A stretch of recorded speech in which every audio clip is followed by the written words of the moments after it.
بسم اللہ الرحمن الرحیم۔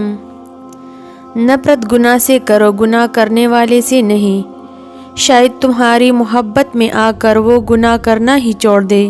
کچھ رشتے اللہ خود ختم کرتا ہے تاکہ ہماری زندگی خراب نہ ہو سکے۔ بے شک وہ جو کرتا ہے بہتر کرتا ہے۔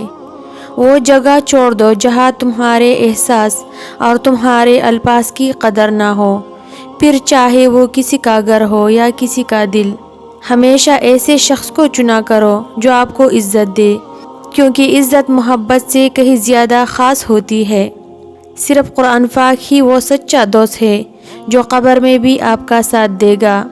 بنا آواز کے رونا بڑا دردناک ہوتا ہے۔ قسمت بدل جائے گی تمہاری، تم دعا تو کرو۔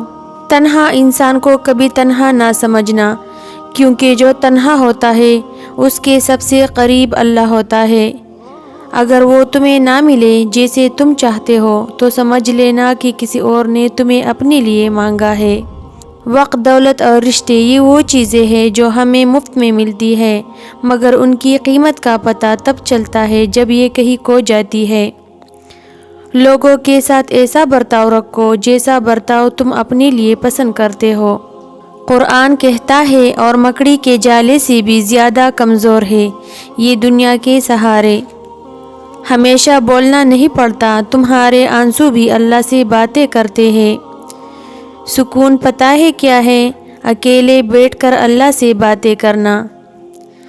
جب لوگ تمہیں تکلیف میں اکیلا چھوڑ دے تو جان لو کہ اللہ تعالیٰ تمہارے کام کا ذمہ خود لینا چاہتا ہے۔ سب سے بڑا جاہل وہ ہے جو ایک پتھر سے 2 دفعہ ٹھوکر کھائے۔ جب کسی کی سچی محبت معلوم کرنی ہو تو اس کے غصے میں اپنے لیے الفاظ اور جذبات دیکھو۔ کچھ رشتے اللہ خود ختم کرتا ہے تاکہ ہماری زندگی خراب نہ ہو سکے۔ بے شک وہ جو کرتا ہے بہتر کرتا ہے۔